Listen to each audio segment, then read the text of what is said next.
People, desire is not enough.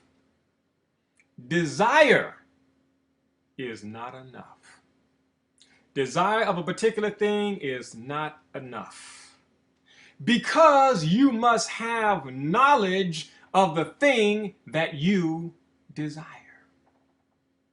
Knowledge of the thing that you desire. Knowledge is key. Desire is fuel, but knowledge is key. Many people have a desire to get into a particular place. Many people desire to have that ultimate dream job. But jobs are reflective of industries. For example, the legal industry. Many people want a job in the legal industry. They desire to get into a prestigious law firm. The desire is necessary, is fuel to get you in there. But once you get in there, you must have a working knowledge of the particular field in order to stay there and thrive. And the only way you're going to stay in a particular place and thrive is if you have knowledge of the particular field. So for many people, they have a desire to get into a law firm. They got the desire, but they're derelict in their duty of learning. So when they get in, they get the job and they're there. Then it's, okay, I gotta learn statutory law. I gotta learn about pleading. I gotta learn about all these other things here. And it slows down the process. And so in those stages, you're still expendable and you are a liability, more so than an asset. And the only thing that would change that reality is knowledge. There are people out there who have the desire to relocate to California and come on board and intern or even get a job with Health Store because they see where this thing is going. It's going to expand. It's a great thing to be a part of. And people see that. So they will offer to relocate, to come on board. They've got a desire out of this world, males and females alike. They got the desire to be there, but here's the problem.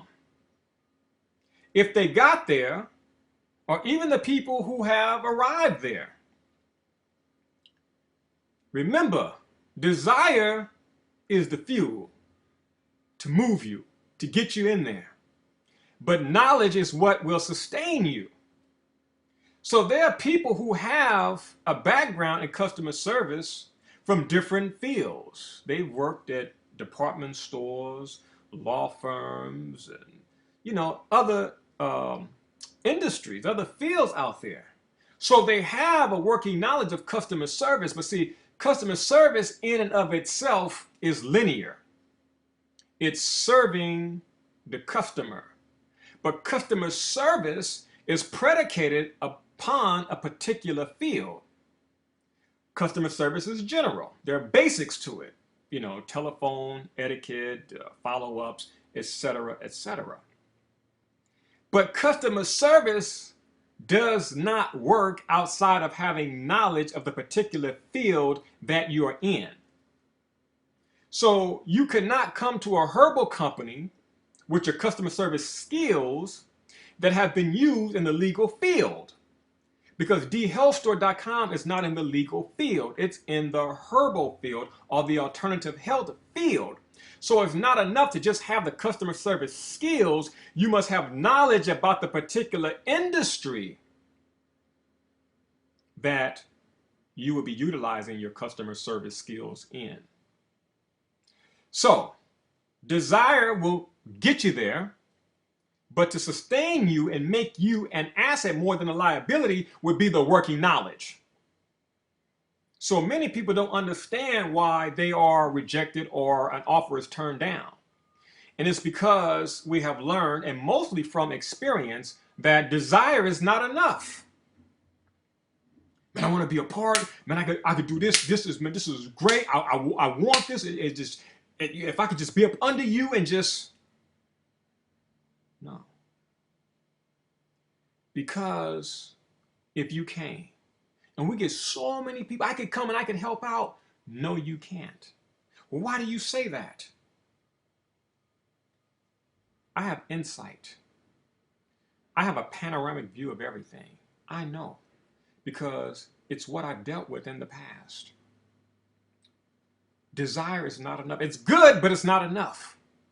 Because if you have customer service skills and then you get into a herbal field, a herbal business, and you pick up the phone, thank you for calling dhealthstore.com. How can I help you? What's the difference between Irish moss and Iceland moss? Will you hold, please? Djehuty, this customer wants to know the difference between Irish moss and Iceland moss. You see? So you got customer service skills, but you don't have knowledge of the industry. So that means if you came on board, you would slow down the operation because I would have to stop what I'm doing to assist you because you lack the knowledge. So I tell people that it's not that D Health Store is not interested. It's just that you would be more of a liability than an asset because you lack knowledge. And what I tell people to help people out, because you never want to burst someone's bubble, or destroy their dream. So you have a duty when you have knowledge of a particular situation to share with people. So I tell people all the time, I said, if you're really serious, you would do what I would do if I was in your position. I wouldn't want to come on board and learn. It's very difficult in a booming business. There are a lot of challenges at D Health Store because people are like, oh, I can do this and do that and everything. But that business moves fast, very fast. And if your mind cannot keep up, you're in trouble. You become more of a liability because it moves fast and the people have no mercy because they cannot get a lot of things that they get at D Health Store no place else because Djehuty is not there, you see. And so people are used to that treatment, getting that knowledge, getting that help. We can count on that business. So a lot of people don't understand where D Health Store comes from and saying that no. So if it was me, I would say, listen, I really want to be on part there. Now I got customer service skills, I got business management skills, but you know what? That company got a lot of products. I don't know none of those products. So if I'm going to be an asset rather than a liability, what I'm going to do is get on that website. Even before I think about sending an email or a phone call, what I'm going to do is I'm going to take the next 6 months and I'm going to study their website. Because this is something that I would do if I wanted to be a part of a company. I'm going to learn that company. And in my mind, I'm going to pretend that I'm already on board. I don't care what industry I'm in. And that's what I've been doing ever since I became conscious, which is why my life speeds up. You prepare. You don't wait to get in there and then learn. You learn before you get in. So I would learn the whole website. I'd be like, okay, man, this company got a lot of categories. Okay, I'm going to start with accessories. Okay, cell phone diode. Now, that's a lot of stuff, so I would never expect the person to know everything, but I would like, okay, cell phone diode neutralizes radiation. If that's all I write down to remember, that's better than nothing. If I could tell a person in response to their question, what does a cell phone diode really do? It neutralizes radiation. That's better than saying, I don't know, hold on here and let me see if I can get someone to answer that for you. Knowledge applied is power. So if you take notes, neutralizes radiation. Then you move on down to sea salt. alkalizes the body, better alternative to regular table salt, which is toxic. Just minor stuff. And you just move all the way down the list. You move to the DHS formulas. Okay, the mucus buster helps to expectorate phlegm or mucus. Now that bowel mover helps to facilitate bowel movement. The blood lymphatic formula helps to cleanse the blood. The liver formula does such and such. You got to put yourself in school in your mind if you really want a thing. So if you were to send an email or pick up the phone, or if you was brought down in there to sit down with Andrea or Forrest or Nina, whoever else, you would be more impressive. You would be seen more as an asset rather than a liability if you sit down and was able to say, okay, I would really like to be a part of this here. And I could really help out in business management or customer service. First of all, I have a working knowledge of the products. And I know that the blood lymphatic formula is a blood cleanser and helps to rebuild the blood. The liver formula cleanses the liver, rebuilds the liver. The full body detox is a catalyst no matter what the disease is. You know, I would recommend the full body detox because it's for everything. The total woman cleanse would be for female reproductive pathologies. I mean, have a working knowledge. It's like you don't even have to be trained because you trained yourself before you came on board. And it's really sad to say that most people don't have that mentality, regardless of what the industry is. Now, I never had a problem with jobs because as a learner, as an individual with Capricorn in the third house, it makes me a very disciplined student. I am a student of the field of life. So my life moves very smoothly. And because I always operate from a base of knowledge, I'm impressive. I work on my oratorical skills. I'm a Taurus, so I was born with that gift. So I'm supposed to be speaking. I'm supposed to be speaking.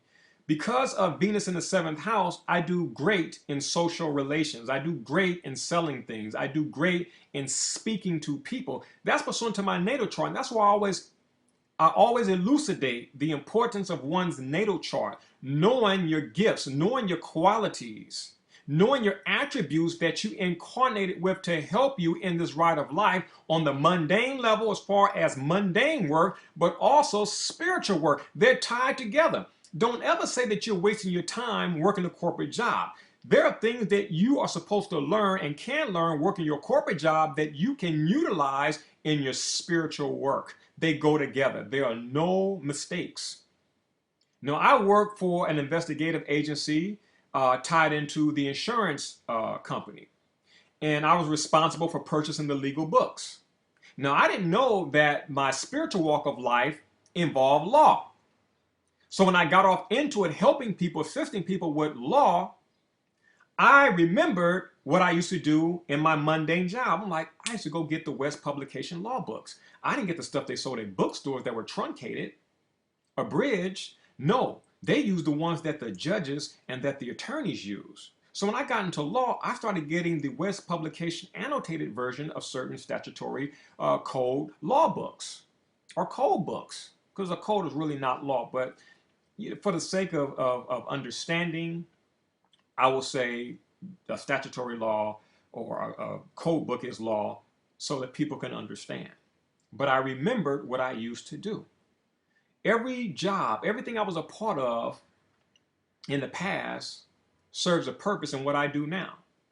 Very briefly, I was a member of the Nation of Islam here in Los Angeles. I was a member of Mosque 27 as a registered Muslim for 6 months before I left, being an independent thinker. So, you know, that don't really go well when you're dealing with religion or religious outfits. You know, in most cases, a free thought threatens religious dogma, religious doctrine. But I learned a lot of valuable things in the nation that I'm able to utilize now. I can handle African Americans very well from what I learned while in the Nation of Islam. I was great dealing with people. I was the only Muslim in Los Angeles that could sell 200 Final Call newspapers within 2 hours. I could sell 100 papers within an hour. And that was a very challenging task here on the West Coast. The East Coast, you had brothers who could sell 1,000 Final Calls, 1,500 Final Calls, 2,000. Some brothers even paid their mortgage, paid their rent from just Final Call newspaper sales, which was very impressive. But on the West Coast, hell, you couldn't even give away the final call because people were just so messed up and just didn't read. They would buy the bean pie, but you'd have to give them the final call. You'd have to give the knowledge away, but the junk, and I apologize, Muslim, for calling the bean pie junk, but I got to keep it real because that stuff is made with a lot of sugar, egg yolks, it's not vegan, and just being technical is junk. And I'm not trying to put down the nation because I understand the philosophy. I understand a lot of things that the Honorable Elijah Muhammad implemented. Okay, but it's 2012, and Muslims are not, they're not exempt from the rule of that which is toxic, that which is no good for the human body. And the bean pie is no good for the human body. Yeah, it tastes good, but it's very toxic because it's made with man-made sugar. And it was a Muslim brother who brought that to my attention. His name was Mr. Muhammad, and he had a hell of a restaurant on 41st and Central. It shut down. The brother ended up going to Chicago to work at the Salam restaurant, but his name was Brother Muhammad. And my life has just been a beautiful life whereby I would go there to consume the man's fish sandwich. He made the best fish that I ever consumed when I used to consume dead animal flesh. And the man made the best French fries with the toxic salt on it. It was just good, bad food, if you will. I know it sounds oxymoronic, but that's just being real. And one day, Mr. Muhammad, he just sat down. It began a trend. It's like he knew he was supposed to be talking to me. And one day he said, look at that sister. There was this sister walking down the street, and she had, she was very buxom. He said, look at that woman with them big titties. And I was shocked because he was just keeping it real, and normally you didn't hear that type of language from the Muslims. And he would say, look at that sister there with them big jug titties. He said, brother, those are mucus titties. And I'm like, why is he talking to me? Why is he saying that? He said, he said, that ain't all flesh, brother. He said, that's mucus in her titties. And I'm like, well, how do you know? And he knew a thing or two about health. And he began to break down her diet and what she was eating. And then he began to talk about the bean pie. He said, brother, I don't eat bean pies. But you make the bean pies. He said, that's why I don't eat them, because I make them. He says, I know how much sugar I put into them. And I can understand how he could know a thing was detrimental but would still make it. But the brother understood the science. When you're dealing with lost found people, you have to give them what they want in order to reach them. It's like a bum on the street, a starving man on the street. You can't kick knowledge to a starving person until after you put something in their belly. Then they can listen. But it's hard to listen, when you're hungry and your stomach is talking to you. So we were taught to put food in the mouth of the hungry, then talk to them, because the information would be better received, regardless of what it was, regardless if it was religious doctrine or dogma to fish somebody in or just chopping it up. The people were going to better receive it on a full stomach rather than an empty stomach. And that made sense to me. So Mr. Muhammad said, I don't eat bean pies because they will take away your focus. And a FOI, a Fruit of Islam, which was the military wing of the Nation of Islam, at least under Minister Louis Farrakhan, but it was also the military wing, whether it was Silas Muhammad or whoever else, John Muhammad. It takes away your focus, and the FOI needs to always be focused. I mean, Muhammad would drop some serious knowledge. And every time I would come in there, he would come and sit down, and he would just start talking to me. And believe it or not, I really began to learn things about health subconsciously from my visit to Mr. Muhammad's little restaurant on 41st and Central in Los Angeles. As a matter of fact, I would travel all the way from Glendale to South Central Los Angeles just for lunch to get his pastries, his fish sandwich. He made the best red snapper. I mean, the Muslims did make the best fish. They made the best pastries. As a matter of fact, when I was a member of the nation, all the Christian women would pay me money for the pastries. They was attracted to the FOI, always suited and booted, the skin glowed, and, the Muslim brothers really stood out. And, and that was a plus, that was an asset. You had some knowledge, you had some flaws too. A lot of the Christian sisters were attracted to us, but they were intimidated because the Christian sisters like to drink wine, they like to smoke, they like to eat pork, and they like to do a lot of things. They're very attractive, but they greatly lack in discipline. You know, and it's the weirdest dynamic where opposites attract, because a lot of brothers were on the sneak tip dating the Christian sisters. It was that whole dynamic. And the sisters liked the discipline but didn't want it. And the brothers who were disciplined really liked the wildness of the Christian sisters, and they preferred the Christian sisters over the MGT, because you know the disciplined sisters like appeared to be boring and they were chaste, and that wasn't, not all of them were chaste, you know, but that was the facade, that was the image. And a lot of cats didn't want that. You know, when the FOI would do security at the clubs, they used to come up on numbers.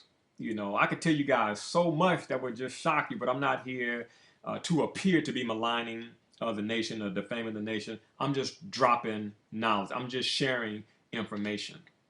But I'm speaking about desire, okay, and how it is very important to have knowledge after desire, because it goes together. Desire by itself is not enough. So whatever you want in life, people, don't wait till you get the job. Don't wait till you get the thing. In your mind, believe and know that you have a thing. And yes, I did say believe and know. Many people are against belief. Brother, you be talking that belief, but it's about knowledge. Don't discount belief like that. That's why so many people are doing better with belief than are individuals with knowledge. I have a lot of brothers who say, well, you know what, man, you know, see, the white people in the secret talking that belief stuff, but belief is be-lied. That's the lie. They highlight L-I-E in the word believe. B-E-L-I-E, then F, lowercase f. Lie. In belief is the word lie. But people who believe and work the law of attraction, they're doing better than the brothers who got knowledge, because the brothers who got knowledge of particular things don't know how to utilize that knowledge. So they're still working corporate jobs, 9 to 5. They're on a street corner hustling. They're having challenges, paying bills, all type of things, because they're isolated with knowledge and they don't know how to let knowledge work with belief. As a matter of fact, belief is enhanced when you have knowledge. I believe in angels. My belief in angels is enhanced based upon my knowledge of angels. See, they work together. Belief works with knowledge and knowledge works with belief. So don't ever discount belief. So when a lot of the young brothers and sisters ask me, how are you able to do what a lot of other people don't do? They name names. And this brother make videos, this brother do that, but they're not out there. They don't have no radio commercials. They're not really pulling a lot of snaps. And Djehuty, you talk slang, you from the street, we know your life story from South Central Los Angeles, what have you. But you're doing things. You can rent hotels. You know, we've heard your radio commercials. We know they cost thousands of dollars, and you're out there doing large things in your grassroots. I work everything together. I'm holistic. You too can be holistic. So I have a desire in many areas, but I know knowledge is the key. So when I worked at General Cinema Theaters, I had knowledge of the movie industry. I knew why we called it big screen, little screen, silver screen. I knew what Oscar meant, the history. You know, a lot of times people come to the movie on Oscar Day, you know, and people are like, yes, Oscar Day, I'm gonna watch this movie and get back to watch the Oscars. And I had knowledge on Oscar and how the statue or statuette became known as Oscar. You know, I had knowledge on how the movie industry made its money. I had knowledge on concession stands. You know, I had knowledge on the red carpet and where that. I had knowledge, and I would talk to certain people. Sometimes you have time when people are waiting to enter the movie theater, and they're like, "Oh, you're the manager," because people look up to people in positions of power. And you work for a movie theater, the manager, you know, has a power. Like, wow, you're the manager here and everything, you know. And you get into conversation with people, you know. So I had knowledge of movies, and I met Martin Scorsese, and I was able to talk to him. I was able to talk to Oliver Stone, and we had special screenings in Redondo Beach, and the directors would come there to preview their movie. And before the movie Goodfellas came out, it was premiered at General Cinemas Theaters in Redondo Beach, and Martin Scorsese was there, and he was watching the movie from the projector's booth. And as a manager, I had the key to the projector's booth, so you know, you always went up there to kind of check what was going on, but also you had to go upstairs in order to get to the office. You had to go through the projections booth to get to the manager's office. And Martin Scorsese was there watching through the screen. I would look through to make sure everything is cool, and we just began talking, and that's how I learned a lot about, where the movies came from, and like Scarface. I never knew that Oliver Stone actually went to Central America. He snorted cocaine with. Drug cartels to prove he wasn't an Asian. And you learn just so many things. I mean, my life has been so fascinating, the people I've met, because it's like I don't have the desire to meet people, but I meet people. People say, well, that's why you do it, Tootie, because you ain't got no desire. Most people got a desire to meet celebs. That's why they don't meet celebs, and they go crazy when they do. And you're just drawn to it. And I just connect. My brother was the same way. He used to work for James Cameron. And my little brother and James Cameron would have deep conversations because James Cameron would look at my little brother, and my little brother was in the Nation of Islam too. And James Cameron would pick up his Quran and pick up Message to the Black Man. And James Cameron would just he's like, you a deep cat. And my little brother and James Cameron would just have awesome dialogue. And that's why I sent another video, and I was really speaking towards African Americans, but it's applicable to all people, that certain people will see through you. Like, you may be, Hispanic, you may be African American, you may be from humble beginnings, you may be from poverty, what have you, but you're mentally sharp, you study, you're studious. Certain people can see that, and these people will be gravitated unto you, or these people, I should say, will be drawn to you. Okay, there's that gravitational pull, and it's been that way my whole life. Like, this guy is different, So when I worked for Stein Agency, which was the investigation agency, I was the youngest person there, and I was one of maybe 3 or 4 African Americans, but I was totally different because every 2 weeks, once I found out that it was okay for me to order books from Barnes and Nobles in New York City, and I got the okay, it changed the whole dynamic because every 2 weeks I had big boxes of books coming. I had big boxes of books coming. So when I would come in from the elevator, it would be like 3 or 4 boxes. Kathy would say, she was, Ernest, your books came in. And I would go into the lunchroom, and I would always have people come in there like, oh, what'd you get, kiddo? Oh my God, this is awesome. And I'd have books on the history of the barbarians, and I would have books on the Federal Reserve Bank, and I had Emily Post etiquette. I studied just every subject, and it really blew these people's minds. So I was treated differently because I had knowledge. And so when it came time for my birthday or Christmas time, those people knew to get me gift certificates from Borders, Walden Books, Super Crown. They knew you get this guy a gift certificate. And I was respected, and I was treated differently from the other blacks. So when things would happen, the whites, the Asians, they would always come and like, Ernest, what's your take? What's your take on this? What's your take on that event that happened? What's your take on, the Korean lady being gunned down?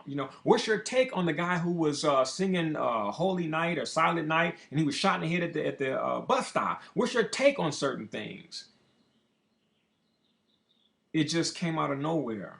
But I was known for my insight even back then. Even the bums on the street on Westmoreland in the Wilshire, the mid-Wilshire area, because I used to work on Wilshire and Westmoreland, between downtown Los Angeles and Miracle Mile here in Los Angeles. And it got to the point where the homeless people, the bums, knew I was about that knowledge. So there were certain bums who would be selling certain things. And I'm going to tell you, it was a homeless person, a bum dude, that really helped to change my life.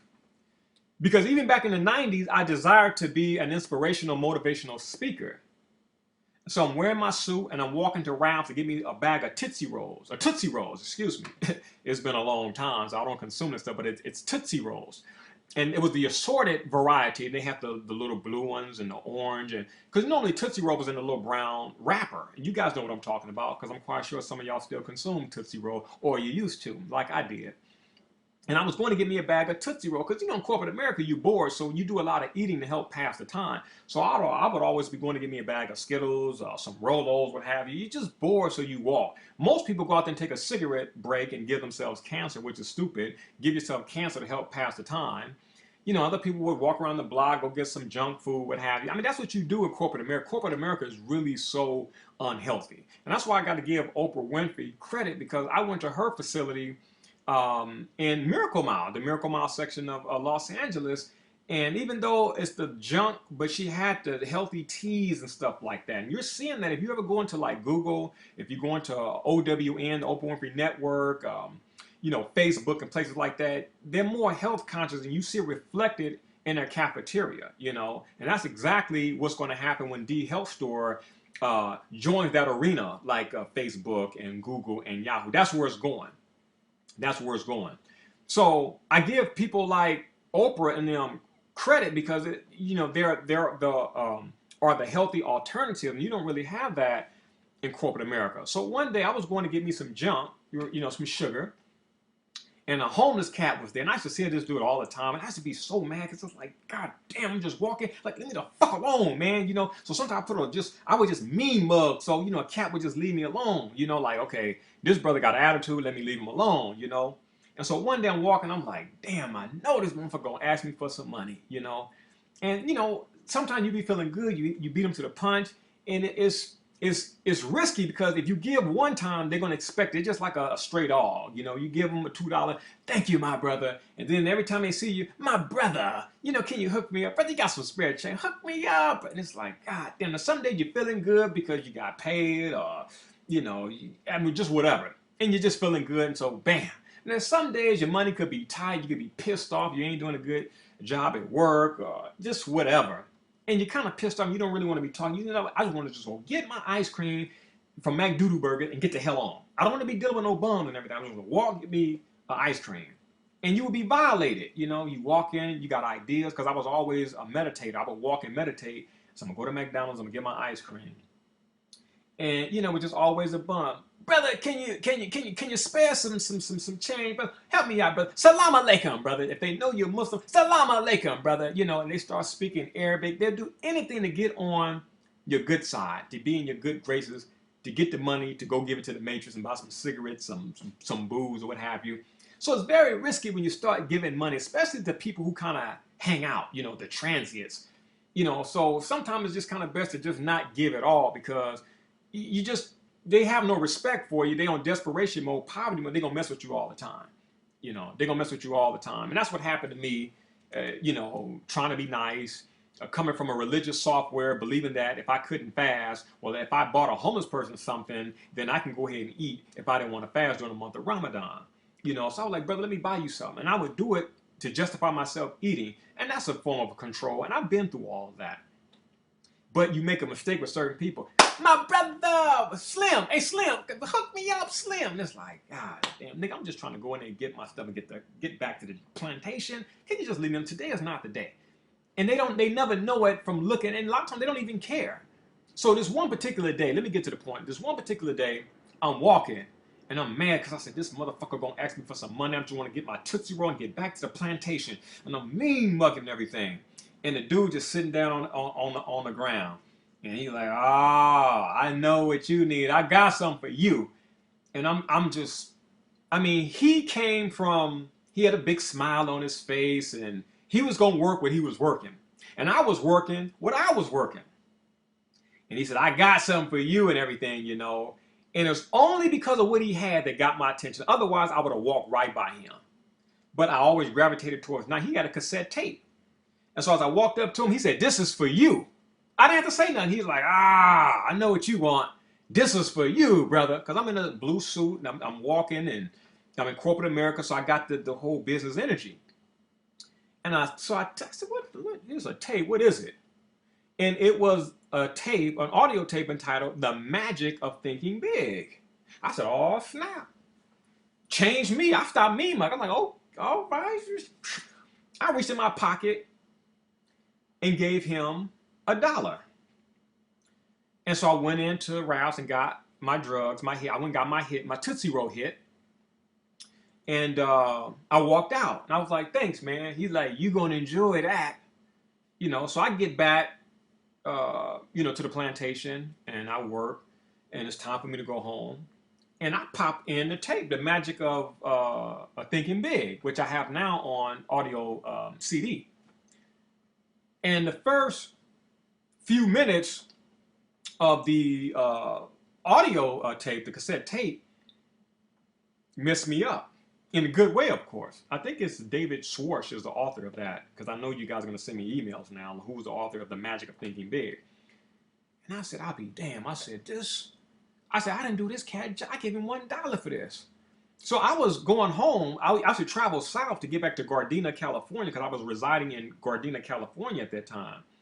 And before I got to the freeway, I said, I got to go back and do justice. So I turned my car around and I went back to Rafts. It's right there on Vermont and 3rd Street or 6th Street, somewhere over there on Vermont, north of Vermont. It's right by that car wash where they filmed the movie Car Wash back in 1976. That's where they filmed the movie Car Wash. It was in Los Angeles on Vermont around 3rd, 4th, 5th Street over there. And so I went back and he was still there.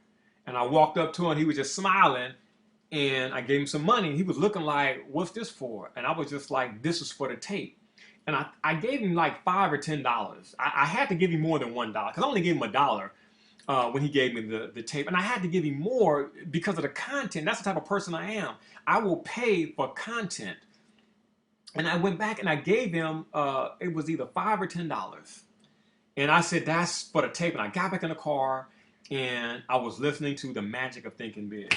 And it's I have the book and I also have the audio CD. Like if I could show you what's in here, man. I mean, I got audio cassette tapes from back in the 90s, and I have one of those jukeboxes that allows you to listen to audio cassette tapes, CDs, and even records, LPs, 33s and 45s. So I'm able to listen to a lot of my audio cassette tapes on this unit that I have. So even the knowledge I got, because I spent a lot of money on cassette tapes and also VHS tapes. So I invest in technology that allows me to watch VHS, 8mm, listen to audio cassette tapes, and also dub them onto CDs and also DVD. And I don't really do a lot of dubbing. I utilize what I purchase. I have a closet here. If you open up, it's just rolls of audio cassette tapes from KPFK, Pacifica Radio, Malcolm X, Martin Luther King, Ross Perot, speeches by Bill Clinton. It just doesn't matter. I like speakers, orators. I mean, just like knowledge galore. I mean, it just really changed my life. And I would never stop telling you, the D Health Store YouTube subscriber, I would never stop telling you that knowledge is the key. I hear so much, God shines on you, Djehuty. You're really favored in the eyes of God. And I don't really like to hear that talk because it's like it's really BS. That's religious program. I'm not special. I'm no different from you. I'm no different from you in the sense that we all have the same working capability because we all have a brain. And it's up to us to choose how much we're going to use it. Because that's really the difference between quote unquote failures. There's really no such thing as a failure. But for the point of, for the sake of making a point, the difference between success and failure is what you do with your time and or how you use your mind. The only difference between rich people and poor people is how they use their mind and what they do with their time. How you use your mind and what you do with your time. So a lot of people like, man, I want to come on board for D Health Store. I understand your desire, but you don't have any knowledge.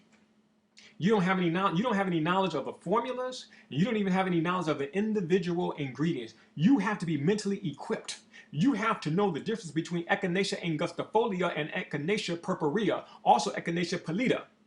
You have to know the difference. What's the difference between golden seal leaf and golden seal root? You understand? What's the difference between Irish moss and Iceland moss? What's the difference between a therapeutic and a nutritive? It's working knowledge. A lot of people, I got the desire, I want to be in the healing. It takes knowledge, and you got to use your time. So when I was working for Stein Agency back in the 90s, I had a thing. I got off work about 5 or 5:30. It took me 45 minutes to 1 hour to get home. I got to Gardena, California around 6:30, drove to the local McDoodle Burgers and got my hit, which was a filet of shit sandwich with extra pickles and extra tartar sauce, order of Orap potatoes that you call French fries, and orange colored sugar water drink that you call the medium orange drink. So I had the knowledge, but I really wasn't into the whole health thing. But I was a hell of a researcher, and I would watch the History Channel every day. you know, and I would dub, you know, they would have the Rockefellers, the Warburg, they would do the gangsters, you know, they would do Benjamin Bugsy Siegel and all the other gangsters. It was just a lot of things, and all that stuff intrigued me. You know, I would watch documentaries on the Hatfields and McCoys, you know, and you know, the Civil War. You know, I love documentaries. I have in that room back there, I have hundreds upon hundreds upon hundreds of documentaries, you know, on the history of oil, you know, the history of the cable car. You know, I love documentaries about certain things because even as a little boy in elementary school, social studies was just always my thing, you know, and that's why I gravitated towards 321 Contact, Sesame Street, The Electric Company. I liked things that dealt with society, and I didn't even know about Venus. Of course, I didn't know about Venus in the seventh house back then. I didn't know anything about my natal chart, but I can, like my man Ace said, he said, when you learn to read your natal chart, you can go back and look at your life and be like, damn, that's why I was doing that. That's why I gravitated towards that person. Oh, snap, that's why my girlfriends were usually Pisces. You know what I'm saying? I always was attracted to like the Piscean females because I went back and I started meeting a lot of people like from Facebook, and it's like, what's your sign? You know, and a lot of times it's like, I should have a crush on her. And they're Pisces. And I'm like, you know, and I have Juno in Pisces, and you know, I have what's that? In the Placidus orb, I have Pisces in the fifth house, and that deals with you know, girlfriends, relationships, children, and a whole bunch of other things.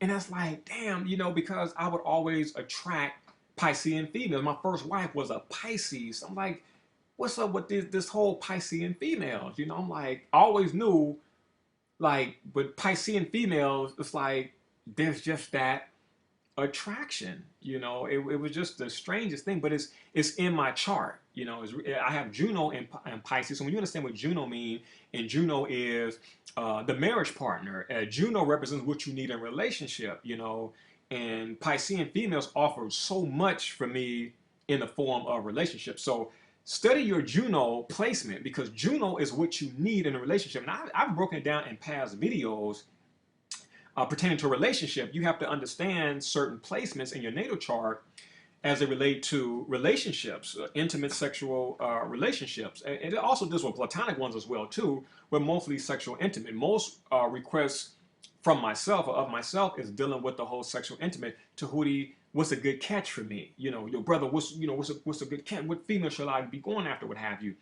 And it's all in the chart. You know, not 100%, but it's enough. It's enough to constitute a blueprint, and it's really dead on, and it helps you to get certain lessons out of life.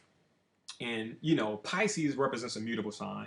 Virgo represents a mutable sign. Sagittarius is a mutable sign. So when I look back at my life, being with a Gemini woman, a Sagittarius woman, a Piscean woman, a Virgo woman, I know that all four of those signs are mutable. So I know mutable means to be flexible.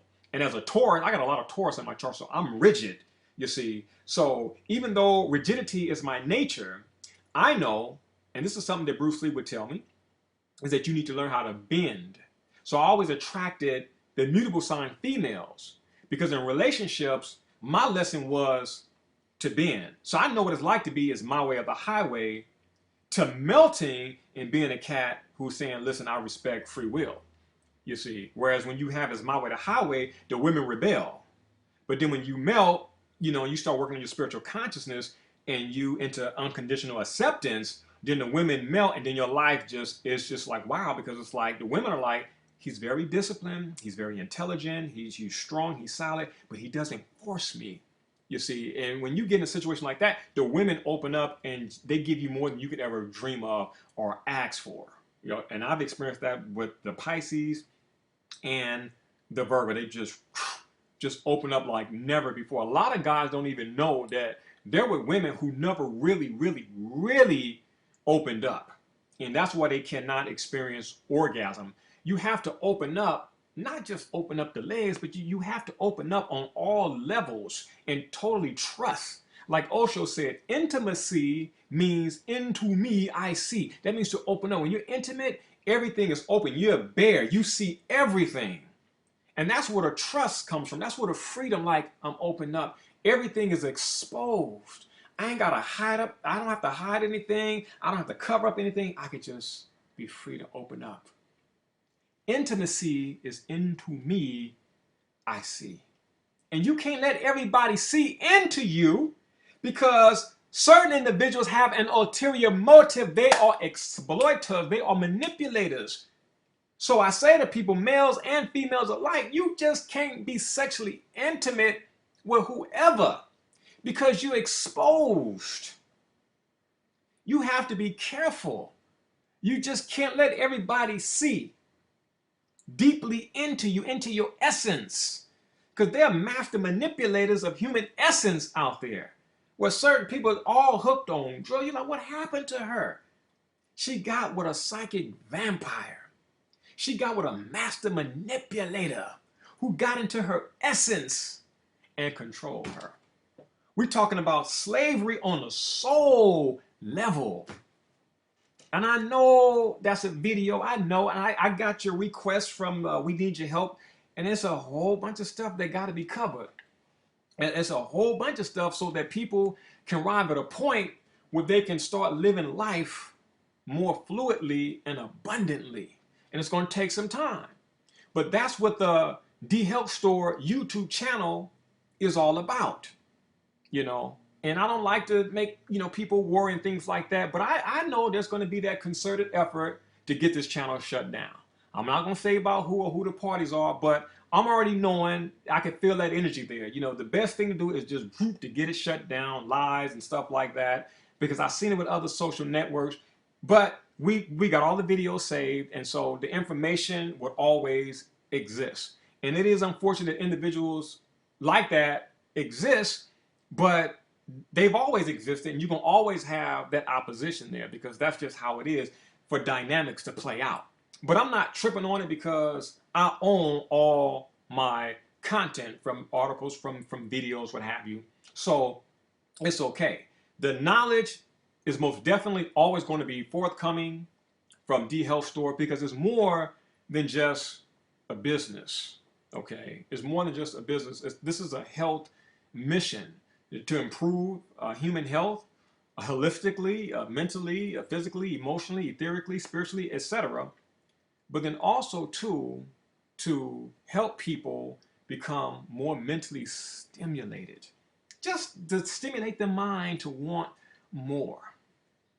That's the purpose of dhealthstore.com. And I was talking to a friend the other day, and she had emailed me, and I met this person online. I meet a lot of people online. And she said, you know, what you guys are dealing with at D-Health Store, because I hear about what's going on, she said, most businesses want that problem.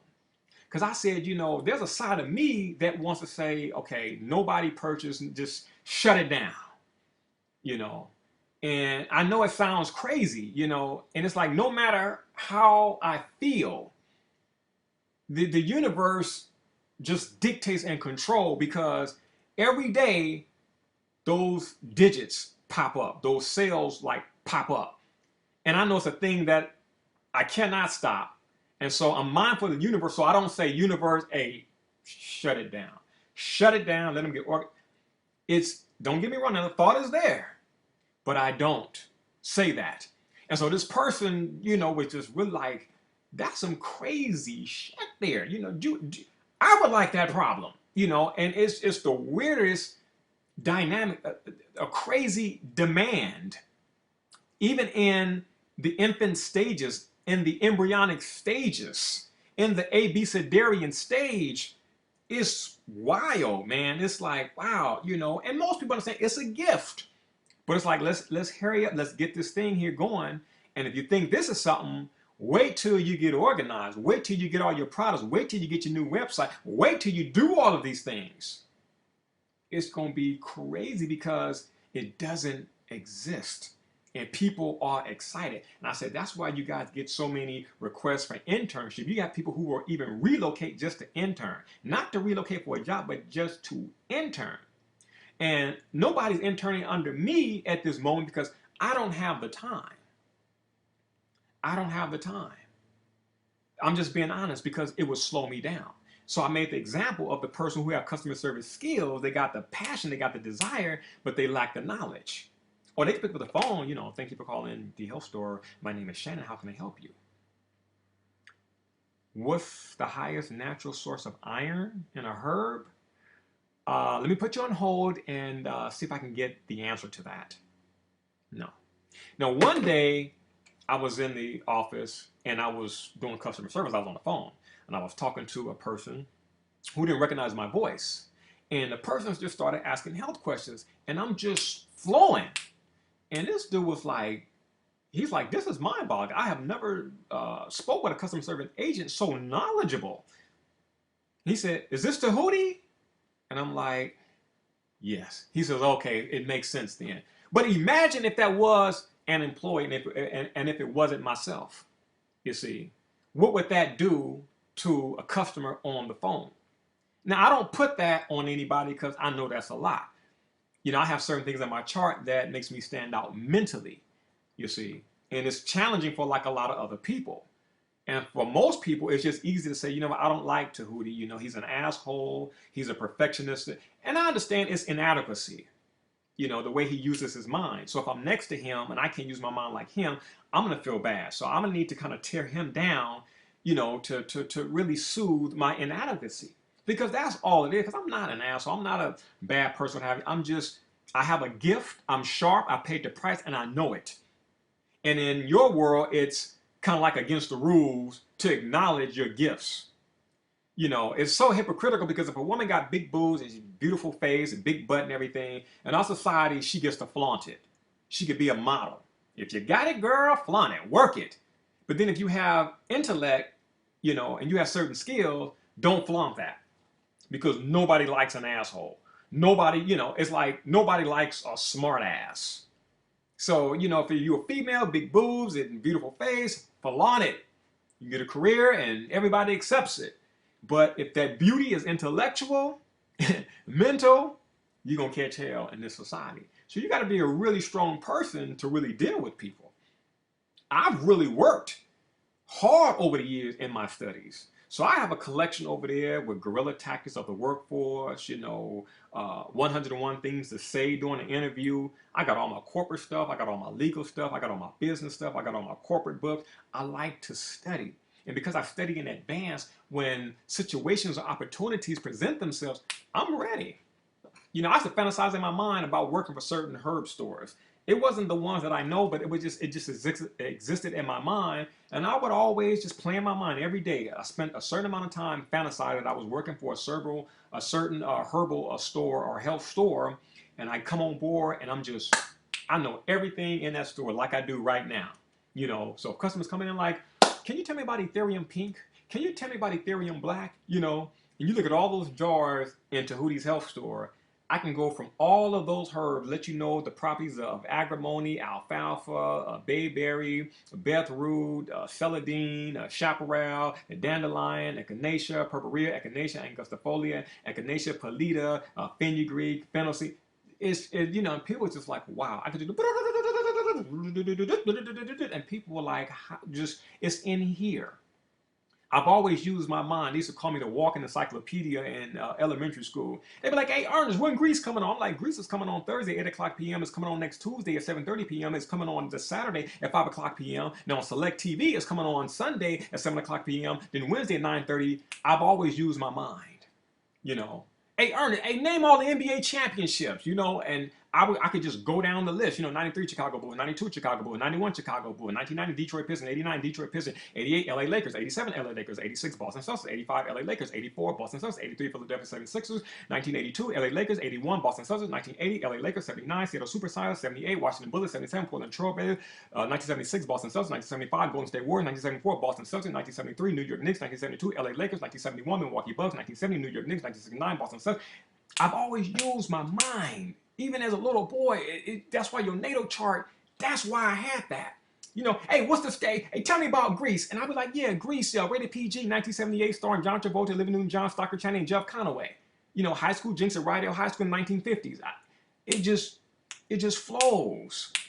You know, and then I got into law and everything. I was like, okay, my Miranda rights, you know, those are my rights that protect me against the cops, you know. So I would memorize.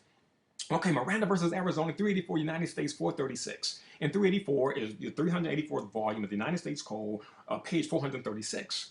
And what's the gist of it? Where constitutional rights are involved, there can be no rulemaking or legislation that would abrogate the constitutional rights. Boom. How do I use that?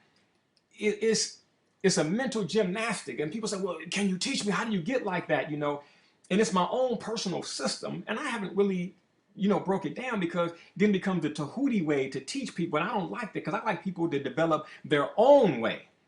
You know, how do you synthesize all of your information? And all I could tell you is just there is this inordinate belief in the power of the mind that I've always had. So, but when I became a structure, when I became disciplined, it was a wrap. And I learned to use certain dynamics. I learned so much. You know, I purchased Verbal Advantage back in 1993. And, you know, when you come from the hood and you're African American, unfortunately, we're not really known for our mind. That's why the little brother in the movie Finding Forrester stood out. And people say, you know, Djehuty, that dude in the movie Finding Forrester with Sean Connery, he reminds me of you. I mean, the little brother was just sharp. And so when you're African American or black and you're mentally sharp, you will stand out.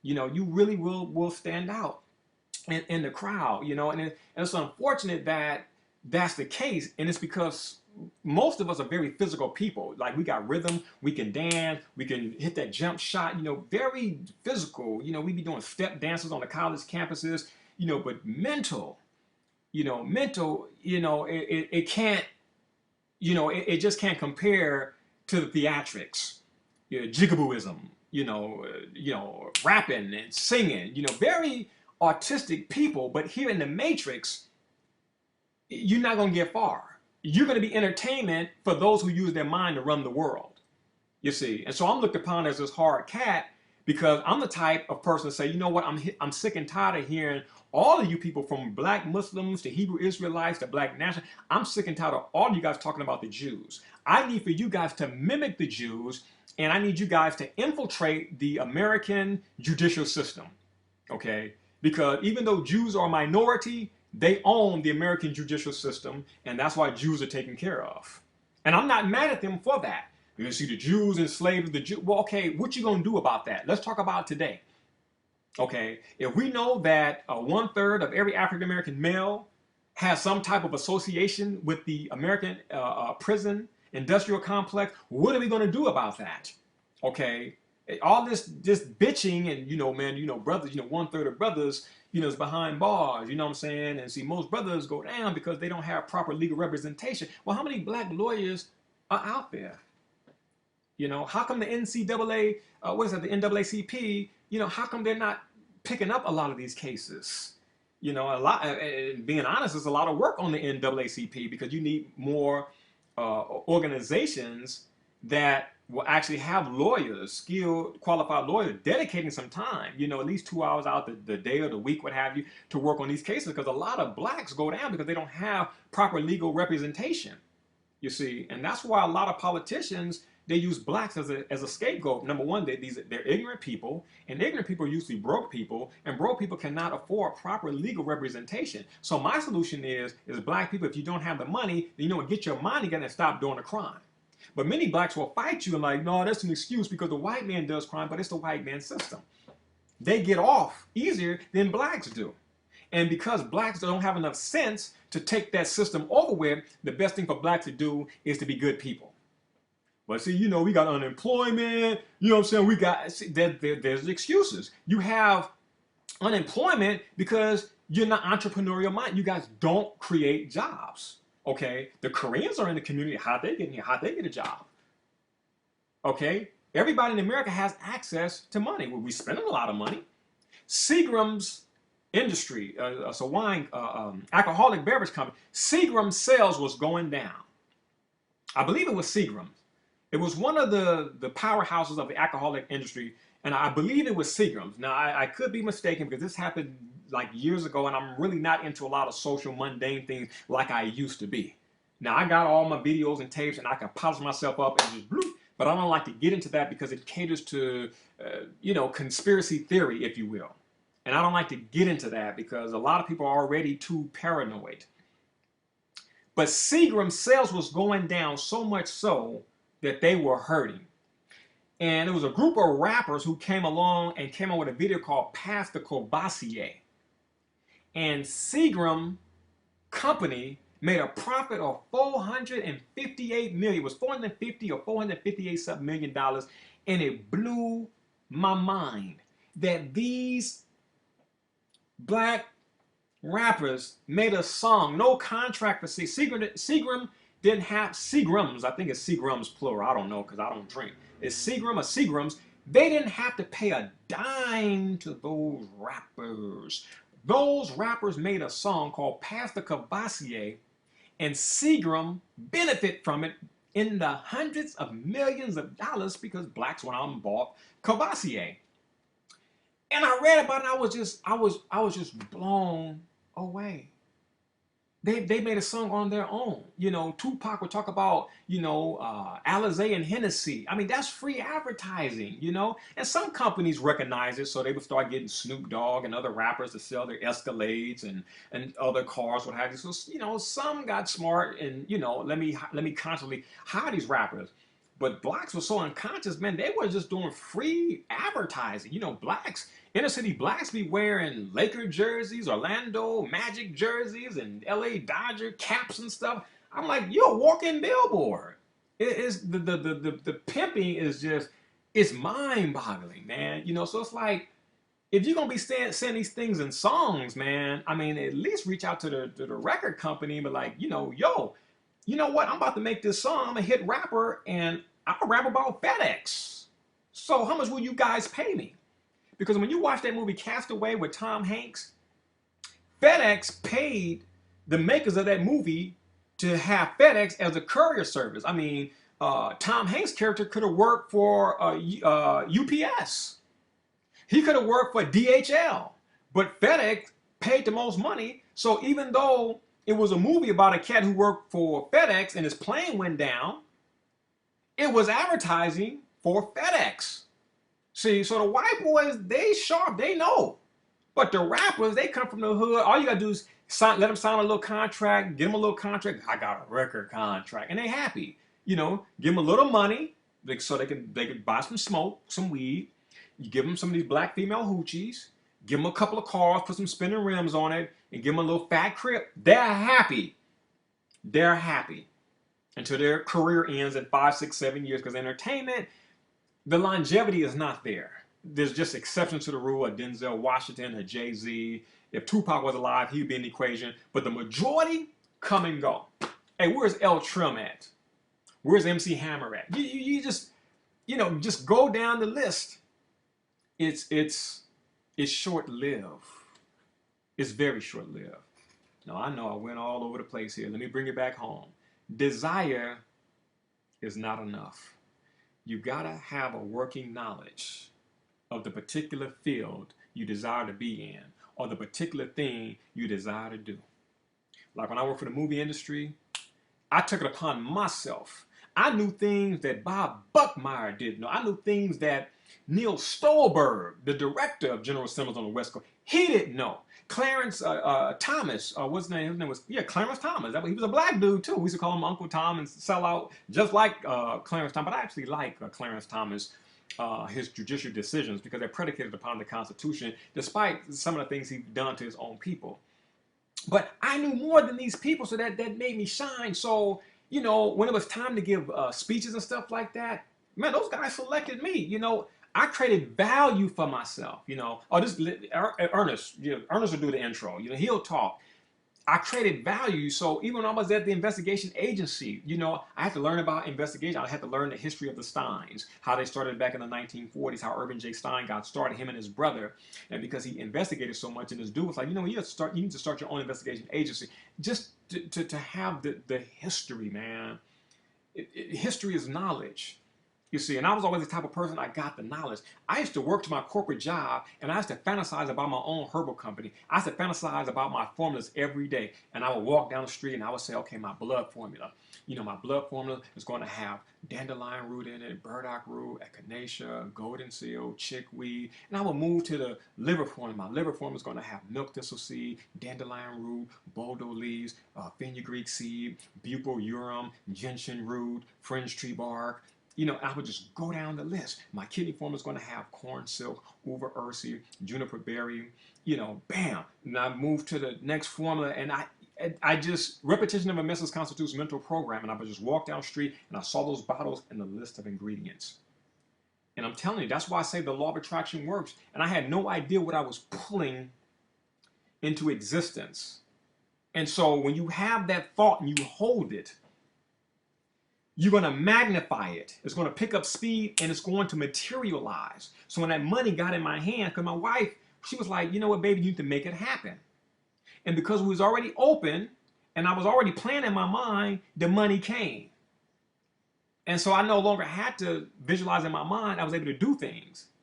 And so people say, how do you move so fast? It's because I hold the thought, I hold the idea.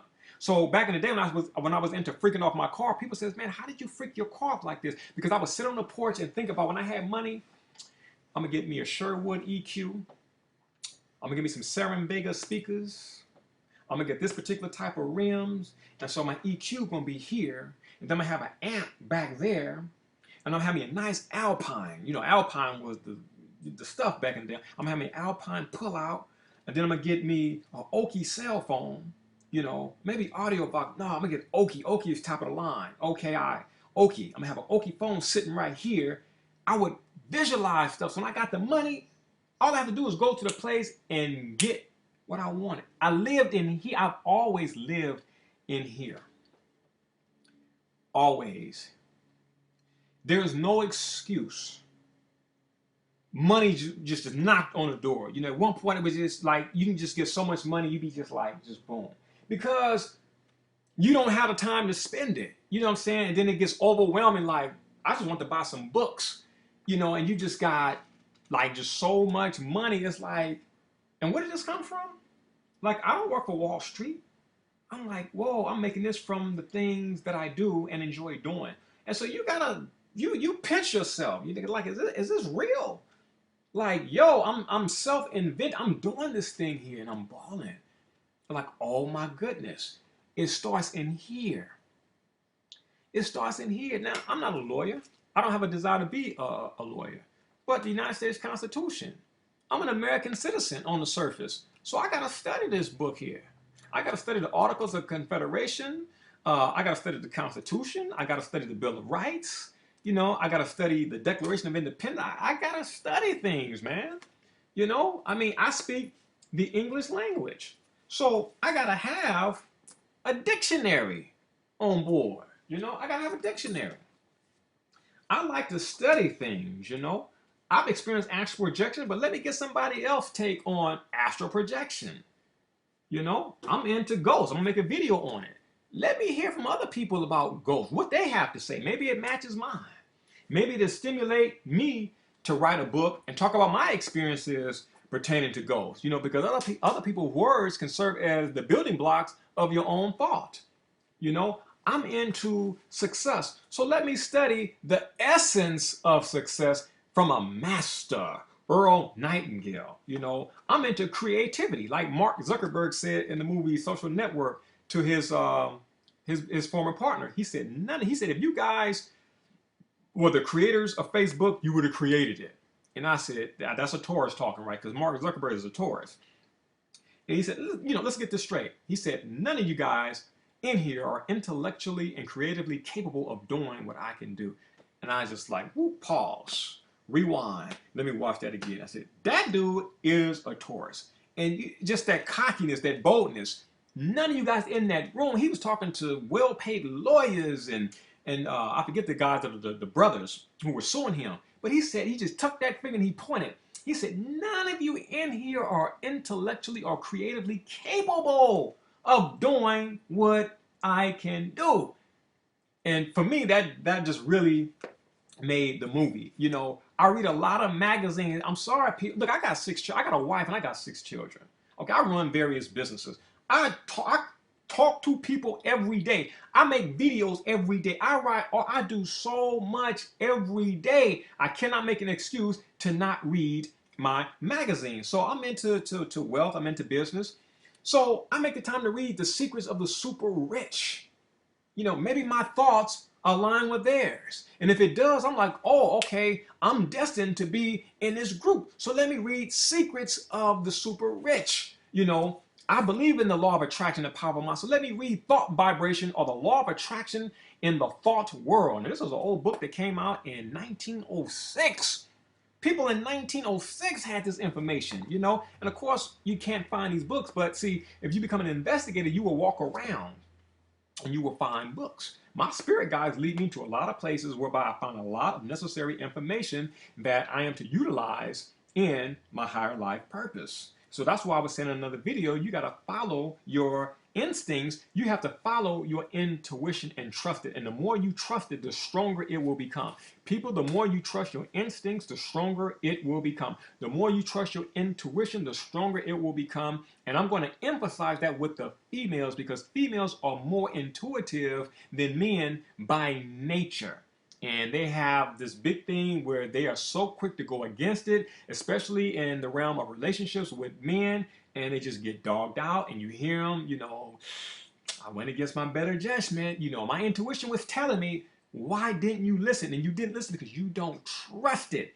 And you know what that means? You don't trust your higher self. So the next thing you know, you in a relationship with a person you can't trust, because that person is nothing but a mere reflection of yourself, whom you do not trust. Desire is not enough. You must have knowledge. I'm going to end on that note. On behalf of thehealthstore.com, I'm Djehuty Ma'at-ra. Thank you for listening, and thank you for watching. Peace and love.